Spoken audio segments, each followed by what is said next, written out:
the City of Fort Collins attempted to take control of 2 private trash companies. They were not going to compensate these trash businesses for the loss of their customers. They were just going to take their businesses from them. They did that in a 2-part process. The first was through an ordinance where they required these private businesses to reveal their proprietary information, how they actually ran their businesses, including customer databases, operating plans, all of that type of information they required these private businesses to turn over to the city. If they refused to turn that information over, then they were not licensed to have a business in Fort Collins. The second part of their plan was to take 6,600 customers from these private businesses and force them into what they called a pilot project. And those 6,600 customers would be forced to pay the city for trash services, and they would no longer have a choice of who they had for their trash hauler. Who knows about ICLEI? Most elected officials honestly have no idea what ICLEI is or where the ideas come from. The elected officials who are aware of it a lot of times will deny the association. They will outright lie on camera about their membership and their involvement. Most council members do not know about ICLEI. A lot of times ICLEI has city employees in their member cities who are bringing these policies forward. ICLEI's mission includes transforming local government.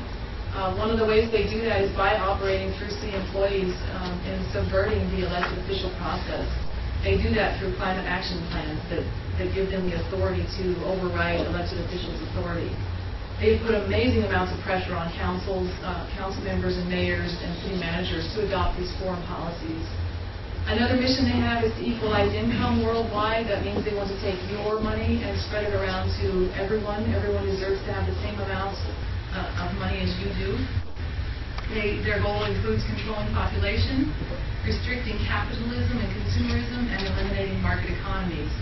And as we go through, you'll see how they are very methodical and systematic in their processes for doing that. So how do they transform local governments? This is their ultimate goal, is to change the structure of our government and the way we operate. They give that authority that elected officials normally have to city employees. So city employees are making decisions without public knowledge, without elected official votes or public input.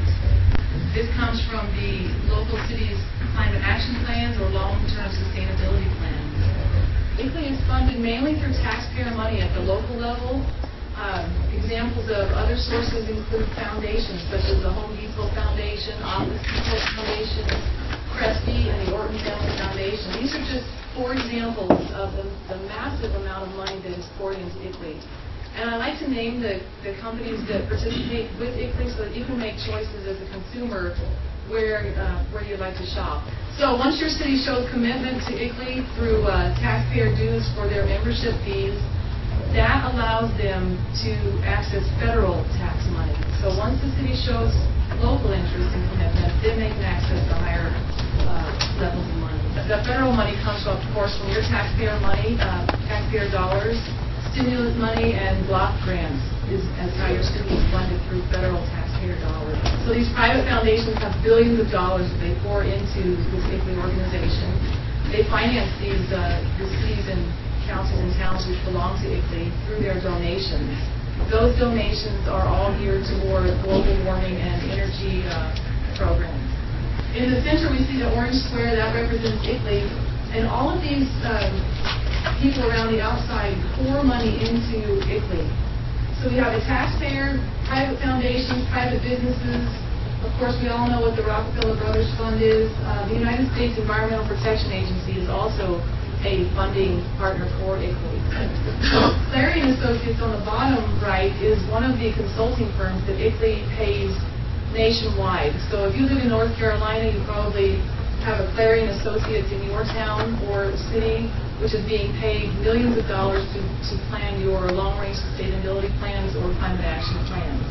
Clarion Associates, I just learned a couple weeks ago, was in Montana and was successful in installing uphill sewage treatment plants in small towns. So things that don't make any sense and are not cost effective are being done through ICLEI.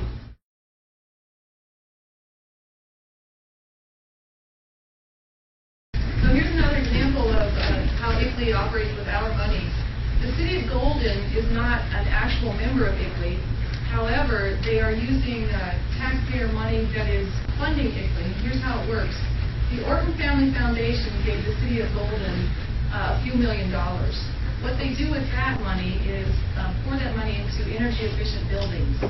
But for the city of Golden to use that money, they're required to buy Energy Star appliances. Energy Star appliances are the EPA's special program for energy-efficient appliances. However, the studies have shown that those Energy Star ratings aren't accurate. So people think they are saving energy when they buy those appliances or light bulbs, but that company is able to rate their own products. So they found that those ratings are not actually saving people money or energy. And again, we have the Brindle Group and the Clarion Group, two consulting firms that works with ICLEI on a regular basis, helping the city of Golden plan their buildings and their future.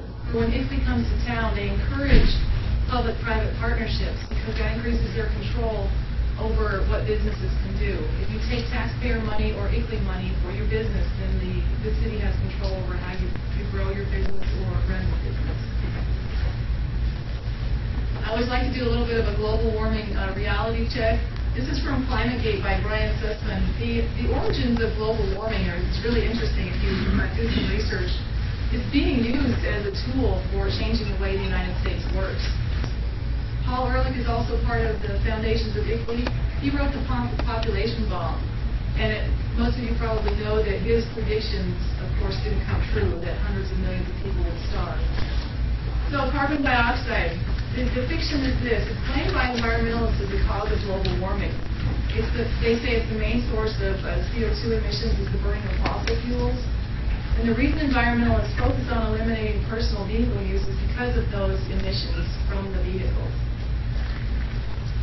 The truth about carbon dioxide is fascinating. If you triple the CO2 amounts in the atmosphere, the rice, wheat, barley, and oat yields have a 64% increase. And only 38 thousandths of a percent is the total carbon dioxide in Earth's atmosphere. Less than 3% of 38 thousandths of a percent is actually generated by mankind.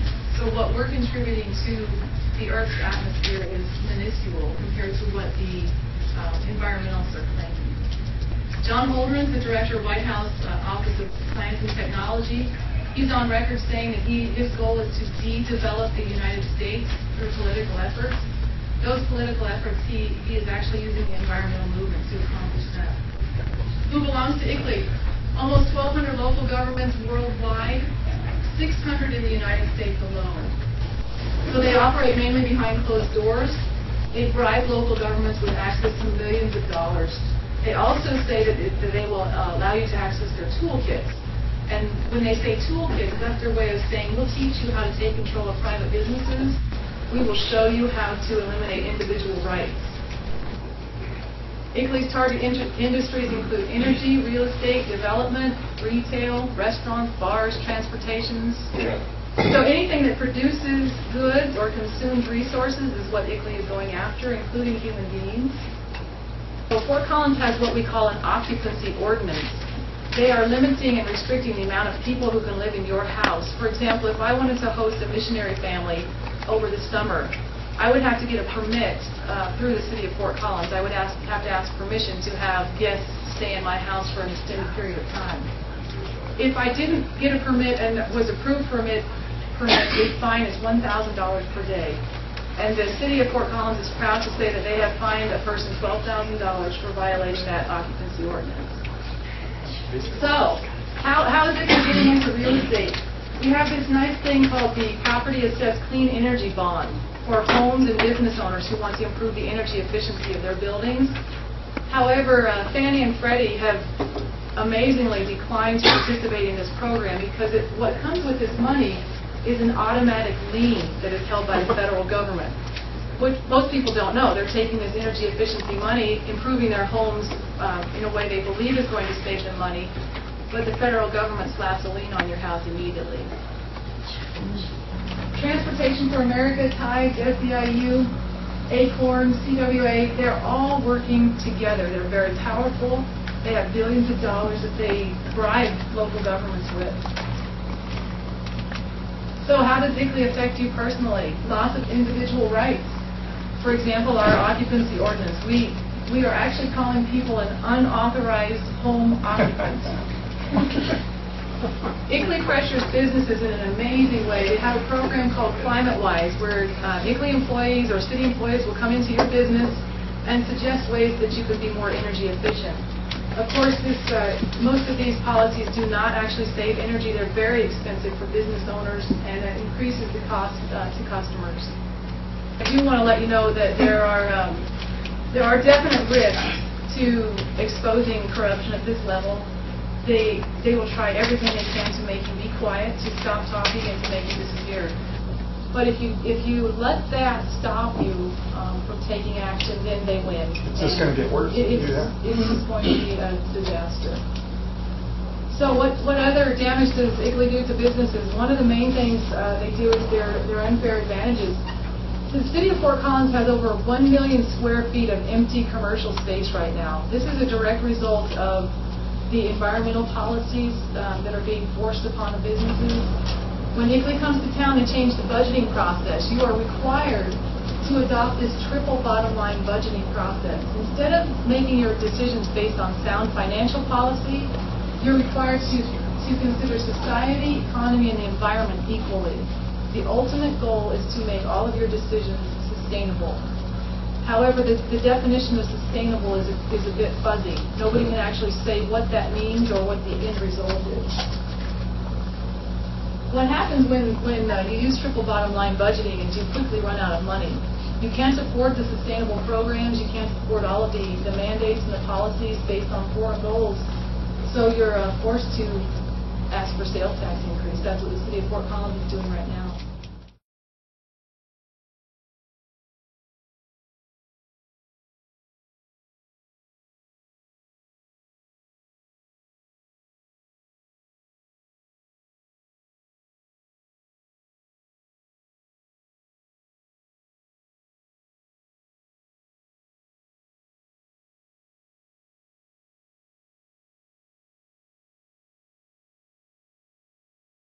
We are using, this year alone, $600,000 to pay a bicycle coordinator to buy bicycles that the city will own and to teach people how to ride their bicycles. That's for 1 year. We're also spending $2,000 per mile to clear snow from walking trails, paved walking trails. We have 26 paved walking trails, 26 miles of walking trails in Fort Collins. So every time it snows, it's $52,000. We do not have enough money for road repair, fire, or police personnel, but we are planning bike trails. When I started going to council meetings and reviewing agendas, I kept thinking, how in the world are we getting $3 million of unanticipated revenue? Where does this money come from, and how is it just landing on our doorstep? But that money is coming through ICLEI partners and federal block grants for environmental and energy programs. Millions and millions of dollars just falling out of the sky for energy efficient things. So this is an obvious question. Is this entire movement designed to eliminate or encourage individual rights? Eliminate. Completely eliminate it. You can't even choose your own trash bag or who is living in your home with you. This is a path to eliminate our individual rights. So if you're interested in getting involved, start looking at your council agendas. Those are the most fascinating documents. I know it sounds dry and horrible to think about, but reading those council agendas will show you where your money's going and where your city's focus is. When we say city employees are given authority over elected officials, how do they legally implement that? Couldn't an elected official officially run the department and fire people who challenged his authority? Or? They can't, because of the way ICLEI has formulated their climate action plans and sustainability plans. Once the city adopts those climate action plans, which sounds wonderful, we all want clean air and clean water to drink. It sounds good. The way they present it is so nice for elected officials that they will adopt these climate action plans. However, once the climate action plans are in your city, that in those documents it says that the city employees have the right to make these decisions. Article 1, Section 10 says that you are not allowed to enter into any foreign treaty, and because ICLEI is a foreign organization with foreign goals in direct opposition to the United States Constitution, any elected official who is supporting ICLEI is violating their oath to honor the Constitution.